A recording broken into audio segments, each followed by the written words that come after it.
बिस्मिल्लाहिर्रहमानिर्रहीम।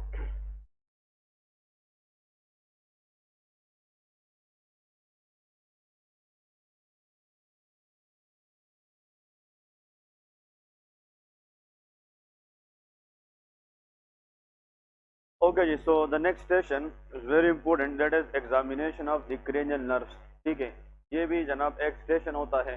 Last time हमने जब पीएमडीसी एग्जाम्स दिए थे उसमें क्रेनियल नर्व की एग्जामिनेशन जरूर आती है। ठीक है, how many cranial nerve are there?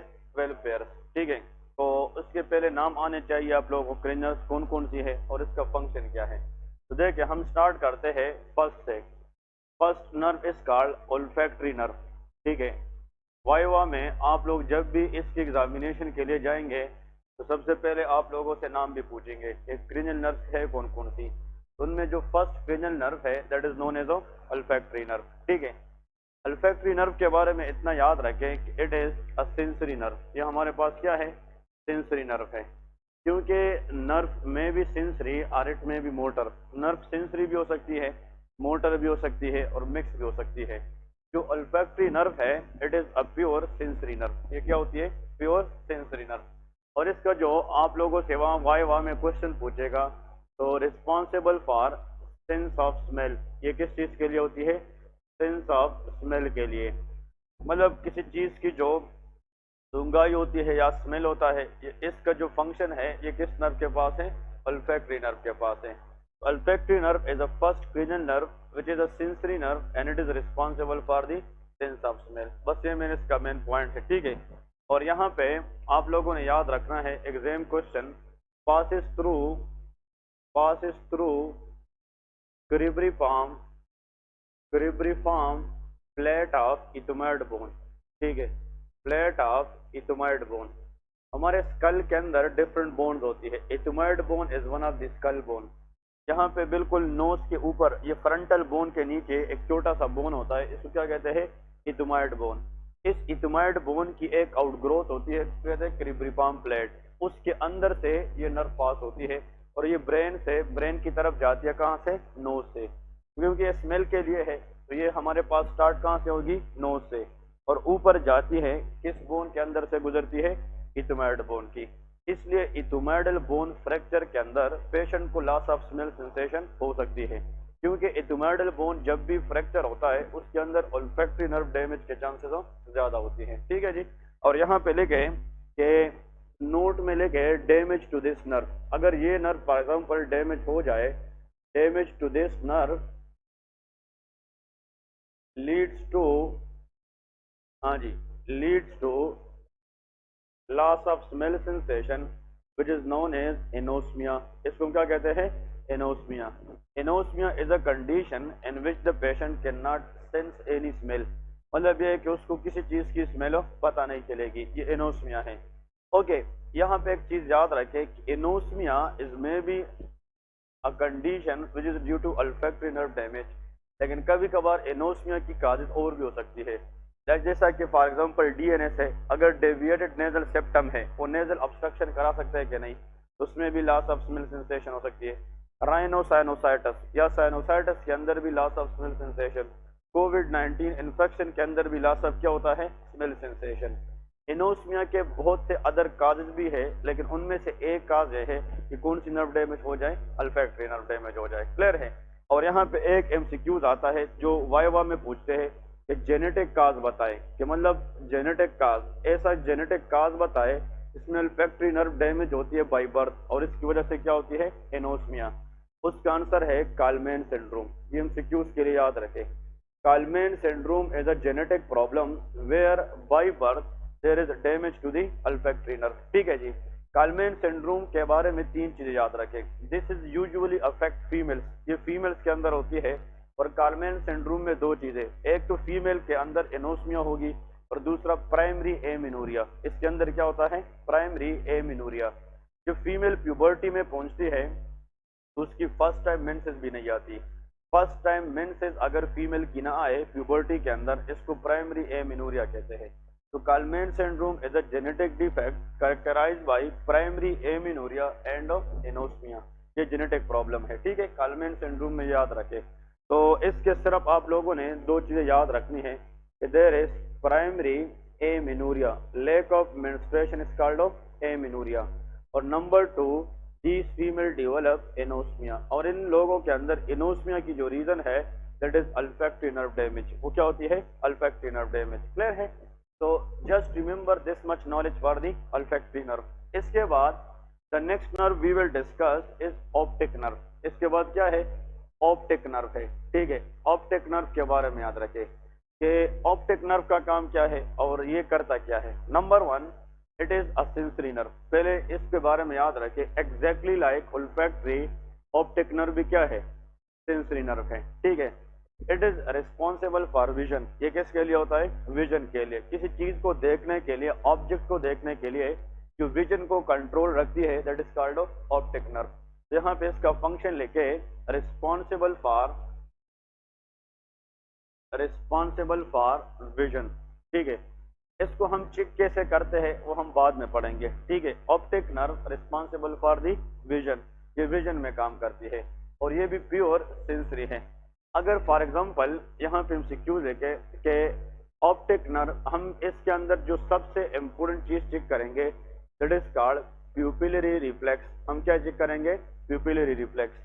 आई के अंदर जो प्यूपिल है उसकी रिफ्लेक्स कंट्रोल करने में ऑप्टिक नर्व का रोल होता है। ठीक है, और इसको कहते हैं प्यूपिलरी लाइट रिफ्लेक्स। हम आई को लाइट मारेंगे और इस लाइट के हिसाब से आई के अंदर प्यूपिल की रिस्पॉन्स को देखेंगे।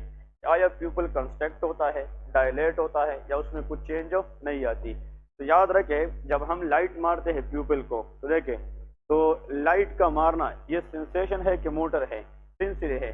लाइट इज अ सेंसरी, और जब सेंसरी इंफॉर्मेशन जाएगी प्यूपिल को तो ब्रेन उसके क्या भेजेगी? मोटर, और वो मोटर जाकर प्यूपिल के अंदर चेंजेस लाएगी। तो यहाँ पे देखिए, प्यूपिलरी रिफ्लेक्स की एक एफेरेंट फाइबर होती है, एफेरेंट, और एफेरेंट इज ऑलवेज सेंसरी। ये क्या होती है? सेंसरी। ये आई से ब्रेन की तरफ जाएगी एफेरेंट फाइबर, और एक ब्रेन से वापस जो कमांड लेके आएगी उसको क्या कहते हैं? इफेरेंट। इसको मोटर फाइबर भी कहते हैं। अगर एग्जाम में आ जाए कि प्यूपिल के लिए जो रिफ्लेक्स चेक किया जाता है इसका एफेरेंट फाइबर किस नर्व के पास है? Answer is optic nerve. वो कौन सी है? Optic nerve, that is cranial nerve number 2। Optic nerve है, ये प्यूपिल की एफेरेंट फाइबर को कैरी करती है, और जो वापस रिस्पांस के लिए जो फाइबर ब्रेन से आएगी वापस प्यूपिल को, दैट इज ऑक्यूलोमोटर नर्व। वो कौन सी नर्व होगी? ऑक्यूलोमोटर। तो this is CN2 cranial nerve number 2 and that is CN3 cranial nerve number 3। ये MCQ याद रखें। प्यूपिल की जो रिफ्लेक्स है ये दो नर्व पे डिपेंड करती है। अगर आप किसी के आंख में लाइट मारें और ये प्यूपिल पे जो लाइट पड़ता है उसकी इंफॉर्मेशन आगे ब्रेन तक लेके जाना, that is the function of optic nerve. फिर ब्रेन से जो इंफॉर्मेशन वापस प्यूपिल की तरफ आती है वो कौन सी नर्व लेके आती है? ऑक्यूलोमोटर। तो प्यूपिलरी रिफ्लेक्स के अंदर efferent fibre is controlled by second nerve and efferent fibre is controlled by third nerve. Clear है? तो ये जनाब प्यूपिलरी रिफ्लेक्स के बारे में याद रखें। यहाँ पे लेके damage to optic nerve leads to blurring of vision, blurring or even loss of vision।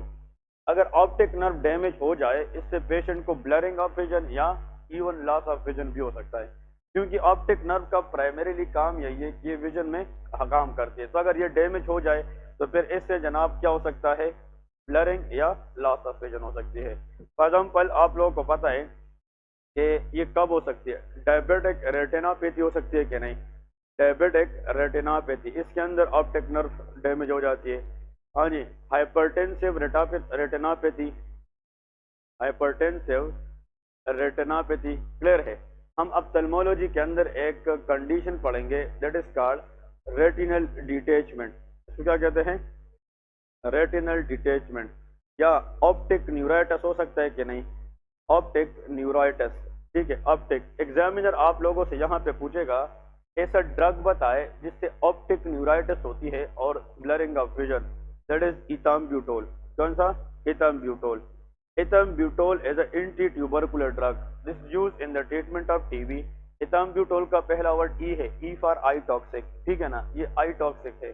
कि ऑप्टिक न्यूराइटिस कराता है and therefore it is not used in a people who has already optic nerve damage. Clear है? Ethambutol is a drug used in the treatment of tuberculosis and it can increase the risk of optic neuritis. और optic neuritis की वजह से blurring या loss of vision हो सकती है। तो this what all about you people remember for the optic nerve.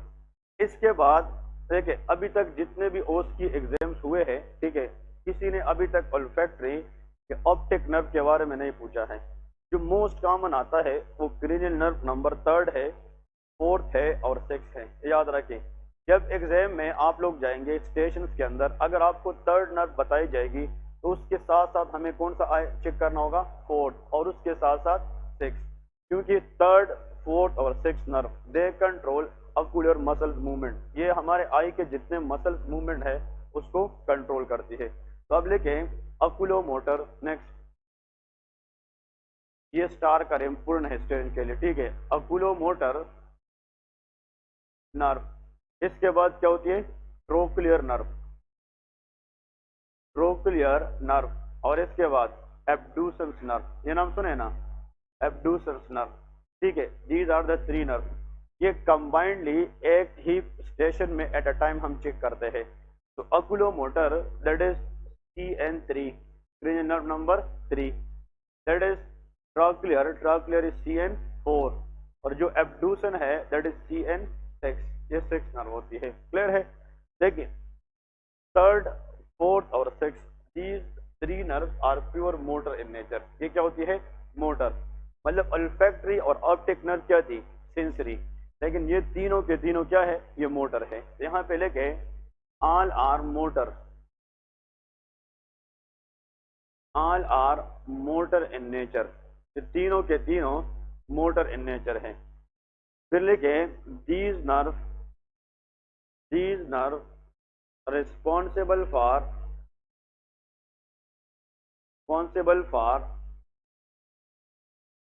extraocular,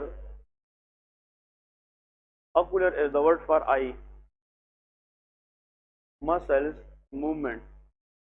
ये एक्स्ट्रा ऑकुलर मसल की मूवमेंट में काम करती हैं। बात क्लियर है कि नहीं? अब आप लोगों को वाइवा में पता होना चाहिए 2-3 नाम, ठीक है। नंबर 1 हमारे आई के अंदर मसल है that is called medial rectus. नाम सुना है? Medial rectus. एक होते हैं सुपीरियर रेक्टस, सुपीरियर रेक्टस, ठीक है। और एक होता है इंफीरियर रेक्टस। ये कितनी रेक्टस मसल हो गई? 3। इनको रेक्टाई भी कहते हैं। रेक्टाई का मतलब ज्यादा, एक को रेक्टस कहते हैं, ज्यादा को रेक्टाई कहते हैं। तो medial rectus, superior rectus and inferior rectus. इसके साथ लिखे इंफीरियर ओब्लिक, क्योंकि ओब्लिक मसल भी आई के अंदर होती है, इंफीरियर ओब्लिक। और इसके बाद a very important muscle to remember that is called levator palpebrae superioris, superioris muscle. और एक है स्फिंक्टर प्यूपिलाई मसल। ये नाम सुना है? Sphincter pupillae muscle. ये प्यूपिल के साथ होता है, स्फिंक्टर प्यूपिलाई मसल। ये मसल्स आप लोगों ने वाइवा में, हमसे तो जब भी हम वाइवा में गए थे PMDC के वक्त में, तो 3 नाम बताए और 10/10 नंबर दिए, ठीक है ना। इसका मतलब ये है if you are examining a patient for a particular nerve you should know उस नर्व की सप्लाई क्या है। क्लियर है? तो कितने रेक्टस मसल है? 3 रेक्टाई मसल है, एक ओब्लिक है। क्लियर है? इस मसल को लेविटर पल्पेब्राई सुपीरियोरस, इसको सिंपली LPS मसल भी कहते हैं। अगर आप लोग सिर्फ LPS बोलेंगे ना, examiner will know that is levator palpebrae superioris muscle, ठीक है। और इसके बाद स्फिंक्टर प्यूपिलाई मसल। इन सब मसल को अभी तक जितने लिखे हैं, इन सब को इनर्वेट करने के लिए क्रेनियल नर्व नंबर 3 होता है। कौन सी नर्व होती है? 3। तो इन सब मसल्स को आई के अंदर इनर्वेट करने के लिए there is cranial nerve number 3 that is called oculomotor nerve. कौन सी नर्व होती है? ऑक्यूलोमोटर। अब मैंने यहाँ पे इन मसल के अंदर मीडियल रेक्टस लिखा है, superior rectus and inferior rectus. तो अगर सुपीरियर है तो उसके साथ क्या होता है? इंफीरियर। अगर मीडियल रेक्टस है तो कौन सा भी होगा? लेटरल रेक्टस होगा कि नहीं? अब देखिए इंफीरियर क्या लिखा है? ओब्लिक। तो इसके साथ क्या होगा? Superior oblique. तो इंफीरियर ओब्लिक मसल ये किस नर्व के पास है? शाबाश, इंफीरियर थर्ड के पास है। इंफीरियर ओब्लिक ये किसके पास है? थर्ड। तो सुपीरियर ओब्लिक किसके पास है? वो फोर्थ नर्व के पास होती है। यहाँ पे आप लोग लिखें superior oblique muscle, superior oblique muscle, ठीक है, सुपीरियर ओब्लिक मसल। और सुपीरियर ओब्लिक मसल ये किस नर्व के पास है? That is cranial nerve number 4, ये फोर्थ नर्व के पास है, ठीक है। इसको हम सिंपली SO4 भी कहते हैं। क्या कहते हैं? SO4। SO4 का मतलब superior oblique is by fourth nerve, ठीक है ना, कि फोर्थ नर्व। इंफीरियर ओब्लिक किस नर्व के पास था? थर्ड। तो इंफीरियर तो इसके पास है, लेकिन सुपीरियर किसके पास है? फोर्थ नर्व के पास है। बात समझ गए कि नहीं? नेक्स्ट एक और मसल रहता है मीडियल रेक्टस, हमने पढ़ा है। अब क्या चीज रहता है? Lateral rectus. तो यहाँ पे लेके lateral rectus muscle, lateral rectus muscle. Lateral rectus muscle ये किस नर्व के पास है? सिक्स नर्व के पास है। दैट इज विद एब्ड्यूसर नर्व, इसको हम कहते हैं CN6। तो देखें सिक्स नर्व के पास कितने मसल हैं? एक, and that is lateral rectus, इसको LR6 कहते हैं।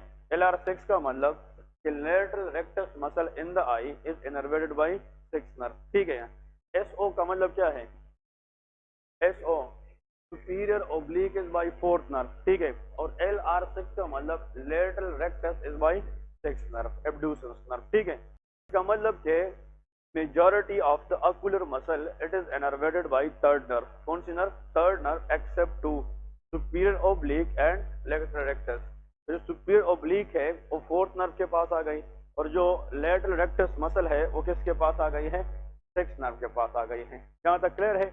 ओके, अब देखिए यहाँ पे for example this is the I.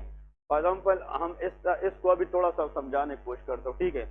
In between the eye there is nasal cavity. For example ये नोज है, ठीक है। इसका मतलब इस साइड पे भी हमारे पास आई ऑर्बिट होगी, ठीक है, आई ऑर्बिट। आप लोग इसको सिर्फ समझने की कोशिश करें। जो आई है इसकी दो आईलिड है, upper eyelid and lower eyelid. अब ये जो अपर आईलिड है और लोअर आईलिड ये यहाँ पे एक दूसरे के साथ मिल चुके हैं कि नहीं? और एक यहाँ पे मिल चुके हैं। तो एक मीडियल यूनियन है और एक क्या है? लेटरल। अब अपर आईलिड का लोअर आईलिड के साथ जिस पॉइंट पे मीटिंग होती है इसको हम कैंथस कहते हैं। इसको हम क्या कहते हैं? Canthus, CANTHUS। Canthus is the meeting point of the upper eyelid end of lower eyelid. Clear है? तो कैंथस हर आई के एक है कि दो है? दो, एक ये लेटरल कैंथस और यहाँ पे क्या है? Medial canthus. इसको हम ये जो बाहर वाला है इसको हम क्या कहेंगे? Lateral canthus. और इस अंदर वाले को हम क्या कहेंगे? That is called of medial canthus. तो this is the lateral canthus of the right eye and this is the medial canthus of the right eye। Clear है? अब इस lateral canthus के साथ एक मसल होता है और उस मसल का नाम lateral rectus है। क्या है? lateral rectus। तो medial canthus के साथ जो मसल होगा उसका नाम क्या होगा? medial rectus मसल होगा। फिर ऊपर जो है superior rectus, superior rectus and inferior rectus. आसान है कि नहीं? तो how many recti muscles are there? 4। Clear है? अगर ये आंख है ना, इधर सुन ले, ये आंख है, जिसका ये बाहर वाला हिस्सा है कि अंदर बाहर वाला, तो यहाँ पे कौन सा मसल है? Lateral rectus. अंदर वाला क्या है? Middle rectus. ऊपर वाला सुपीरियर और नीचे इंफीरियर रेक्टस। क्लियर है? ये चार रेक्टाई मसल्स है। अब सिर्फ यहाँ पे जो लोग गलत होते हैं वो ये है कि ओब्लिक के अंदर वो गलत होते हैं। अब देखिए ये ऊपर वाला जगह है तो यहाँ पे सुपीरियर रेक्टस है, लेकिन इसके साथ जो करस्पॉन्डिंग मसल है वो इंफीरियर ओब्लिक होता है। क्या होता है? Inferior oblique. इसका वजह यह है कि जब आप नीचे से ऊपर की तरफ जाते हैं किसी थर्ड फ्लोर में या फोर्थ फ्लोर में, तो हम ऊपर देखते हैं कि नीचे, ऊपर, तो नीचे से स्टार्ट करते हैं, ऊपर की तरफ जाते हैं। तो हमें नीचे से स्टार्ट करना होगा तो किस मसल का सहारा लेना होगा? Inferior oblique. ये हमारी आंख को ऊपर की तरफ लेके जाएगा कि नीचे? ऊपर। वे ऊपर होना चाहिए कि नीचे? ऊपर होना चाहिए। तो इंफीरियर ओब्लिक अपर आईलिड में होता है, सुपीरियर ओब्लिक लोअर आईलिड में होता है। ये याद रखें। इधर सुपीरियर रेक्टस के साथ कौन सा मसल होगा? इंफीरियर। ओब्लिक, ठीक है। और इसके साथ कौन सा मसल होगा, शाबाश, यहाँ पे सुपीरियर ओब्लिक, मतलब इसके नाम पे ये जगह नहीं दिया है, ये मूवमेंट के लिहाज से। अगर आप ऊपर से किसी थर्ड फोर्थ फ्लोर से नीचे स्टेयर में जाना चाहते हैं, नीचे आना चाहते हैं, हमने तो नीचे देखना है, तो नीचे देखने के लिए ये जगह हमें थोड़ी सी डायलेट करना होगा। तो नीचे किसी भी थर्ड फोर्थ फ्लोर से नीचे आने के दौरान कौन सा मसल का काम है, सुपीरियर ओब्लिक। नीचे से ऊपर जाने के दौरान किसका काम होता है, इंफीरियर ओब्लिक, ठीक है ना। इसके ये नाम आप लोगों को कैसे याद रखे, मूवमेंट की ओरिजिन पे। आप ऊपर से नीचे आएंगे तो ऊपर मीन सुपीरियर ओब्लिक, ठीक है। आप नीचे से ऊपर जाएंगे तो इंफीरियर ओब्लिक है, ठीक है। अब ये मसल है। अब इस अपर आईलिड के अंदर एक और स्ट्रांग मसल होता है, upper eyelid, and that is known as LPS. इसको क्या कहते हैं, एलपीएस, लेविटर पल्पेब्राई सुपीरियोरस मसल। ये भी अपर आईलिड में होता है और इस मसल की वजह से हम आंखों को ओपन कर सकते हैं। तो which one of the following muscle mainly responsible to open the eye, answer is LPS. वो क्या होता है, एलपीएस। अगर एलपीएस काम ना करे तो can we open the eye, no, that is called ptosis. इसको क्या कहते हैं, टोसिस। जिसका मतलब एलपीएस खराब होने का मतलब कौन सी नर्व खराब होगी, थर्ड, और थर्ड नर्व डैमेज के अंदर टोसिस होता है। क्या होता है, टोसिस होता है। बात समझ गए कि नहीं। तो याद रखे, इसके सामने लेके mainly responsible for the opening of the eye, कि आई को ओपन करने में हेल्प करती है। ओके, अब यहाँ पे इस आई के अंदर ये फॉर एग्जाम्पल ये ब्लैक पार्ट है और इसके अंदर क्या होता है, प्यूपिल। This is called प्यूपिल। इस प्यूपिल के इर्द गिर्द एक मसल होता है स्फिंक्टर प्यूपिलाई। कौन सा, sphincter pupillae. Sphincter pupillae muscle is also innervated by which nerve, third nerve. और जब ये थर्ड नर्व जो है स्फिंक्टर प्यूपिलाई मसल को एक्टिवेट करेगी तो उससे प्यूपिल क्या होती है, कंस्ट्रक्शन। तो हम कहते हैं कि third nerve can cause miosis. ये क्या कराती है, मायोसिस। मायोसिस का मतलब कंस्ट्रक्शन ऑफ द प्यूपिल, ये प्यूपिल को कंट्रैक्ट करती है। तो कंट्रैक्शन ऑफ द प्यूपिल तब होगी जब हम किस मसल को एक्टिवेट करें, स्फिंक्टर प्यूपिलाई मसल। और इस मसल को एक्टिवेट करने का काम किस नर्व का होता है, थर्ड नर्व का होता है। बात क्लियर है कि नहीं। आप किसी के आंख में लाइट मारेंगे, लाइट मारेंगे तो जो लाइट की सेंसेशन है वो कौन सी नर्व लगी, optic nerve. Second number, pupillary reflex में अफरेंट फाइबर क्या है, ऑप्टिक नर्व। फिर ब्रेन वापस थर्ड नर्व के जरिए किस मसल को एक्टिवेट करेगी, स्फिंक्टर प्यूपिलाई, ताकि लाइट के रिस्पांस में नॉर्मली प्यूपिल क्या हो जाए, कंस्ट्रक्ट हो जाए, ताकि नंबर ऑफ रेज अंदर कम जाए और आई को डैमेज से बचाए। तो नॉर्मल प्यूपिलरी रिस्पांस जो है वो क्या है, afferent fibre is optic nerve but efferent fibre is oculomotor nerve. और अकुलोमोटर नर्व लाइट की रिस्पांस में प्यूपिल को कंस्ट्रक्ट करेगी कि डायलेट करेगी, कंस्ट्रक्ट करेगी। जब हम बाहर धूप में जाते हैं और सूरज की तरफ इस तरह देखते हैं तो ये रेज आती है, ये ऑप्टिक नर्व लेके जाती है और हम प्यूपिल क्या करते हैं, कंस्ट्रक्ट करते हैं। ये जो कंस्ट्रक्शन है ये थर्ड नर्व की वजह से होती है, क्योंकि किस मसल को सप्लाई करती है, स्फिंक्टर प्यूपिलाई मसल को। बात क्लियर है। अगर थर्ड नर्व डैमेज हो जाए can LPS will be work, हाँ जी, हाँ जी, नो। इसका मतलब ये है अगर एक पेशेंट है उसमें क्या है, ptosis, P is silent, that is called ptosis, P silent, unable to open the eye, तो कौन सा मसल डैमेज होगा, एलपीएस। अब इसके साथ अगर फॉर एग्जांपल मिड्रियसिस है, क्या चीज है, mydriasis mean dilation of the pupil. Normally इस मसल का काम प्यूपिल को कंस्ट्रक्ट करना है, क्योंकि ये sphincter pupillae muscle construct the pupil और ये नॉर्मल किस नर्व का काम है, थर्ड। अब अगर ये मसल काम नहीं करेगा तो थर्ड नर्व डैमेज है, तो फिर कंस्ट्रक्शन नहीं होगी बस डायलेशन होगी। अब एलपीएस डैमेज है तो हम आंख खोल सकेंगे, हाँ जी, एलपीएस डैमेज में हम आंख खोल सकेंगे नहीं, तो देयर विल बी टोसिस। और जब ये डैमेज है, ये नर्व काम नहीं करेगी, ये भी काम नहीं करेगा, तो फिर कंस्ट्रक्शन नहीं होगी बल्कि क्या होगी, डायलेशन। तो टोसिस प्लस मिड्रियसिस जब भी एग्जाम में आ जाए that is third nerve palsy. ये कौन सी नर्व पॉलिसी होती है, थर्ड नर्व पॉलिसी। क्लियर है कि नहीं। अकुलोमोटर नर्व जब डैमेज हो जाती है तो उसमें एलपीएस काम नहीं करेगी, तो हम आई को ओपन हो नहीं कर पाएंगे, तो देयर विल बी टोसिस। और फिर ये मसल भी काम नहीं करेगा तो कंस्ट्रक्शन होगी क्या, डायलेशन, डायलेशन ऑफ द प्यूपिल, क्योंकि इस नर्व का नॉर्मल काम क्या है, कंस्ट्रक्शन ऑफ द प्यूपिल। और अगर ये डैमेज हुआ तो permanent dilation of the pupil होगी and that will lead to mydriasis. तो ptosis plus mydriasis is a hallmark of third nerve palsy. ये एमसीक्यूज आता है, ठीक है ना, कि अकुलोमोटर नर्व पॉलिसी है। अब एक पेशेंट है, आप उसके पास जाते हैं, वो कहते हैं कि मैं इस आंख को ओपन नहीं कर पाता, कर भी पाते तो बहुत वीक करता है, और इसकी आंख में हमने देखा इसकी प्यूपिल परमानेंट क्या है, डायलेट है। तो ptosis plus dilated प्यूपिल is the third nerve policy. Clear है, इस तरह याद रखना है। ओके जी, अब यहाँ पे पॉइंट सुन ले। यहाँ पे ये कौन सा कैंसस है, लेटरल कैंसस, और ये क्या है, मीडियल कैंसस। तब यहाँ पे जो मसल है कौन सा है, लेटरल रेक्टस। यहाँ पे क्या है, medial rectus, superior rectus, inferior rectus. यहाँ पे कौन सा ओब्लिक है, inferior oblique, superior oblique, LPS layer. Clear है, एलपीएस इसका मतलब ये है लिबिटर पल्पेब्राई सुपीरियोरस मसल, इसे एलपीएस है। ठीक है, अब क्वेश्चन ये है कि जो ये कौन सा मसल है, लेटरल रेक्टस, और यहाँ पे क्या है, मीडियल रेक्टस। हमारे आंख के अंदर जो ब्लैक पार्ट है, ब्लैक पार्ट, कि जो लेटरल रेक्टस मसल है इसको बाहर खींचने की कोशिश करता है कि मैं इस ब्लैक पार्ट को बाहर की तरफ खींचूं, लेकिन जो मीडियल रेक्टस है ये इस ब्लैक पार्ट को किधर खींचने की कोशिश करता है, अंदर की तरफ। इसका मतलब हमारी ब्लैक पार्ट ऑफ द आई पे दो फोर्सेस लगती है, एक आउटवर्ड है और एक इनवर्ड है।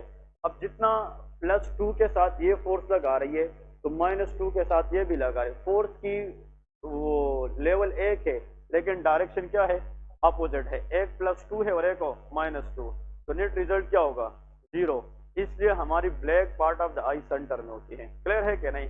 अगर फॉर एग्जांपल एक पेशेंट है, उसका ये वाला मसल डैमेज है, कौन सा मसल, तो लेटरल रेक्टस मसल डैमेज का मतलब कौन सी नर्व खराब है, 6 एब्ड्यूसर नर्व। तो फिर आई की बाहर खींचने वाली जो फोर्स है वो खत्म हो जाएगी, तो फिर ये ब्लैक पार्ट किधर जाएगी, अंदर जाएगी। दैट इज कॉल्ड स्क्वेंटेड आई। क्या कहते हैं, स्क्वेंटेड आई। तो अगर आप किसी की आई में देखते हैं और इसकी ब्लैक पार्ट अंदर की तरफ गई है, इसका मतलब बाहर पुल करने वाला बंदा खराब है। और बाहर कौन पुल करता था, लेटरल रेक्टस। तो अगर आई का जो ब्लैक पार्ट है वो अंदर की तरफ गई है तो कौन सी नर्व डैमेज है, 6 नर्व। इसको 6 नर्व पॉलिसी कहते हैं। क्लियर है कि नहीं। अब एक और पॉइंट, अगर एक पेशेंट है वो आंख नहीं खोल सकता तो इसका मतलब क्या मसल डैमेज है, एलपीएस। इसका प्यूपिल परमानेंट डायलेट है तो कौन सा मसल खराब है, थर्ड, मतलब ये है स्फिंक्टर प्यूपिलाई मसल। फिर दूसरी बात, थर्ड नर्व का मतलब कि मीडियल रेक्टस काम करेगा, हाँ जी, मीडियल रेक्टस ये भी काम नहीं करेगा क्योंकि medial rectus is also supplied by third nerve. तो फिर आई बाहर की तरफ खींची जाएगी क्या नहीं। ये जो ब्लैक पार्ट ऑफ द आई है ये बाहर जाएगी कि अंदर, ये बाहर की तरफ। तो अगर आपने आंख में देखा किसी का जो ब्लैक पार्ट है ये बाहर की तरफ गई है, वो बंदा खुद आंख खोल भी नहीं सकता और उसका प्यूपिल भी डायलेट है, इसका मतलब कौन सी नर्व पॉलिसी है, थर्ड नर्व पॉलिसी। बात समझ गए कि नहीं। एक बंदा है वो 4th या 5th फ्लोर से नीचे की तरफ आ रहा है स्टेयर्स के जरिए, तो कौन सा मसल यूज करेगा, विच ओब्लिक, सुपीरियर ओब्लिक। ऊपर से आ रहा है सुपीरियर ओब्लिक। एक स्टूडेंट है वो अपने नोटबुक में जब भी लिखता है उसको ब्लरिंग होती है, नोटबुक पे फोकस ना करना, ऊपर से नीचे की तरफ देख रहे हैं, कौन सा मसल खराब है, सुपीरियर ओब्लिक। अगर एक बंदा नोटबुक पे फोकस करे और वो पढ़ ना पाए या ऊपर से नीचे की तरफ आए लेकिन इसकी विजन ब्लर हो रही है तो कौन सा मसल डैमेज है, superior oblique. And fourth nerve will be damage क्योंकि SO4 superior oblique muscle is fourth nerve damage. Clear है। तो ये पॉइंट आप लोगों ने याद रखने। सुन ले, टोसिस है, मिड्रियासिस है, और जो ब्लैक पार्ट ऑफ द आई है वो किधर गई है, हाँ जी, मीडियली, मतलब लेटरली। किधर गई है, लेटरली। लेटरल अगर ये जाए, बाहर की तरफ जाए, इसको कहते हैं डाइवर्जेंट स्क्वेंट।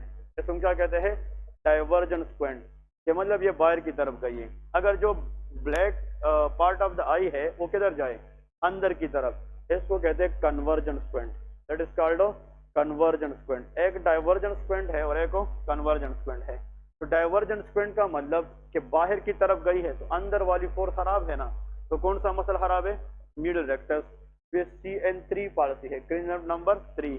और अगर अंदर की तरफ आई गई है इसका मतलब बाहर खींचने वाला फोर्स खराब है, तो इसका मतलब लेटरल रेक्टस का इशू है, फिर ये 6 नर्व पॉलिसी होती है। ठीक है ना, that is called 6 nerve policy.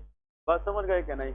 तो this is what you people at least should remember for the viva exam. आप जब वाइवा में जाते हैं 3rd, 4th, 6th नर्व की चांसेस 80% होती है। मतलब जितनी भी क्रेनियल नर्व है उसमें या तो 3rd, 4th, 6th आती है, या 5th नर्व आती है ट्राइजेमिनल नर्व, या 7th नर्व आती है दैट इज फेशियल नर्व। लेकिन ज्यादातर ये तीनों नर्व हम कंबाइंड देखते हैं क्योंकि इन सब का काम एक्स्ट्रा ऑक्यूलर मसल को सप्लाई करना होता है। अब आप लोग खुद बताएं, इन मसल में कोई सेंसरी फंक्शन है, नहीं है। इसलिए these all nerves are motor in nature, ये सारे के सारे क्या है, ये मोटर इन नेचर होते हैं। बात समझ गए कि नहीं? यहाँ पे दो चीजें आप लोगों ने याद रखनी है। देखें, एक इसमें आप ये नोट लेके वाइवा में हेल्प देगा। अगर एक पेशेंट है उसमें टोसिस है, a patient presented with ptosis plus mydriasis और प्लस डाइवर्जेंट स्क्वेंट, ये है, ठीक है, डाइवर्जेंट स्क्वेंट है। ये कौन सी नर्व डैमेज है? That is cranial nerve third palsy, that is oculomotor nerve palsy, ऐसा है ना। अगर एक पेशेंट है उसमें टोसिस है, देखिए टोसिस प्लस इसके अंदर प्यूपिल की क्या हो चुकी है, मायोसिस, कंस्ट्रिक्टेड प्यूपिल है, फिर ये थर्ड नर्व पाल्सी नहीं है। Every ptosis is not third nerve palsy, याद रखें। कभी कभार टोसिस तो होती है, पेशेंट कहते हैं कि वो आंख नहीं खुल सकता, लेकिन अगर टोसिस के साथ प्यूपिल भी क्या है, डायलेट है, तो फिर ये थर्ड नर्व की तरफ बात है। लेकिन अगर टोसिस के साथ प्यूपिल क्या है, कंस्ट्रक्ट है, कि एक सिंड्रोम होता है, इसको कहते हैं हॉर्नर सिंड्रोम। इसमें क्या कहते हैं, हॉर्नर। ये सिंपैथेटिक गैंग्लियनिक डैमेज होता है, इसमें टोसिस प्लस मायोसिस होता है। क्लियर है? तो ये पॉइंट याद रखना है। नेक्स्ट पॉइंट, और इस पेशेंट के अंदर और भी मतलब, लेकिन मेन अकुलर ये सिम्टम्स होते हैं। फिर टोसिस प्लस नॉर्मल प्यूपिल है। हाँ जी। अब एक पेशेंट है वो सिर्फ ये कहते हैं कि जब वो for example early in the morning उठता है, वो अपनी आंखों को सही तरीके से ओपन नहीं कर पाता, लेकिन remaining other apparatus of the eye is very okay, प्यूपिल ठीक है, लेंस ठीक है, एवरीथिंग इज ओके।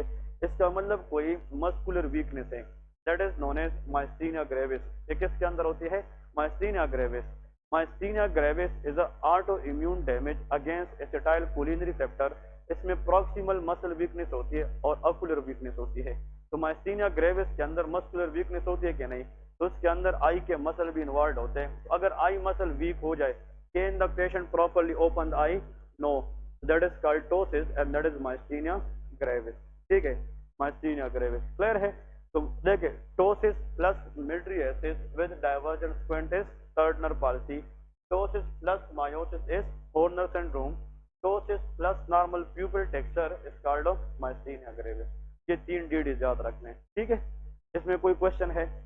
जी, ये इसमें सिंपैथेटिक गैंग्लियन डैमेज होती है, सिंपैथेटिक नर्व डैमेज है।